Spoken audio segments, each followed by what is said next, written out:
Արվեստ առանց CV Գյումրու Մարիամ և Երանուհի Ասլամազյան քույրերի պատկերասրահում բացված ցուցադրության հեղինակը մասնագիտությամբ պատմաբան Շիրակի պետական համալսարանի դասախոս Լիլիթ Ասոյանն է, որն իր առաջին քայլերն է անում գեղանկարչության մեջ։ Աշխարհում տարածված թրենդ է ցուցադրել խոշոր պատկերասրահներում սկսնակ եւ ինքնուս նկարիչների աշխատանքները։ Դերևս անցյալ տարում նման ցուցահանդեսները բավական տարածված էին Եվրոպայում եւ Ամերիկայի Միացյալ Նահանգներում, եւ մենք ողջևորվելով այդ փորձից եւ նաեւ հիմք ընդունելով այն, որ կանայք շատ նպատակասլաց են եւ նպատակաուղղված են, մեզ մոտ առաջացավ գաղափար նմանատիպ ցուցահանդես կազմակերպել նաեւ Հայաստանում։ Սա պատմություն է կնոջ ներաշխարհի մասին, իր լույսի ու ստվերի, թախիծի եւ ուրախության, հիասթափության ու վերածննդի։ Լիլիթ Ասոյանը պրոֆեսիոնալ նկարիչ չէ։ Իր աշխատանքներին փորձել է փոխանցել զգացմունքներ, ոգեշնչվելով հարազատ քաղաքից, ընտանիքից ու միջավայրից։ Ինչքան հնարավոր էր ուժ, եռանդ եւ գույն փորձեցինք ներդնել այս առաջին նկարի մեջ, բայց հաջորդիվ արդեն մի փոքր վարպետություն ձեռք բերեցինք եւ ինչպես իմ ուսուցչուհին էր ասում, ինձ մոտ առանձնահատուկ գեղեցիկ ստացվում են թափված տերևները։ Սրանք երևի թե մեր փոքրիկ հիասթափություններն են կյանքում։ Լիլիթը երևի առաջ անգամ փորձել է հենց նկարչության վիզուալ արտի հետ շփվել։ Շատ չեմ ուզում մասնագիտական տերմինոլոգիայով խոսել, ստացվել է եւ դա արդեն կարելի ասել դարձել է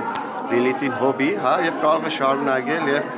ուղղակի մենք պատկերասրահան որոշ ժամանակ փորձում է տարբեր կին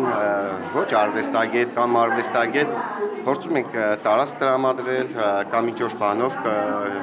կոնկրետ կոնցեպտուալ առումով օգնել արվեստային դաշտ բերելու համար։ Ցուցահանդեսը ոչ միայն արվեստ վայելելու, այլև մոտիվացիայի լավ հնարավորություն է, հատկապես այն կանանց համար, որոնք հետաձգել են իրենց երազանքները, կարծում է ցուցադրության հեղինակը։ Ցուցահանդեսը կոչվում է Արվեստ առանց CV, որպես պրոֆեսիոնալ նկարիչ, գեղանկարիչ ես դերևս CV չունեմ,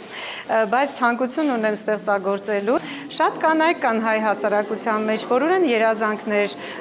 ուզել են երբևիցե նկարել, երգել կամ պարել, բայց հասարակական կարծրատիպերի ազդեցության տակ հրաժարվել են այդ գաղափարների իրագործումից։ Եվ մենք փորձեցինք մեր փորձով ցույց տալ, մեր օրինակով ցույց տալ, որ երբեք ուշ չի անդրադառնալ սեփական ցանկություններին եւ գեղանկարչության միջոցով կարելի է եւս արտահայտել եւ էմոցիա եւ զգացմունք։ Ցուցահանդեսի այցելուները տպավորված են, յուրաքանչյուրն իր տեսանկյունից է մեկնաբանում Լիլիթի ստեղծած աշխարհը։ Իրապես անակնկալ էր եւ շատ հաճելի անակնկալ։ Մեր դասախոսներից Լիլիթ Ասոյանը իրեն բացահայտեց նաեւ այս կողմով որպես նկարչուհի, որը անչափ հաճելի է ու գնահատելի։ Անսպառ էներգիա, անսպառ երևակայություն, որով լիցքավորվում է նաև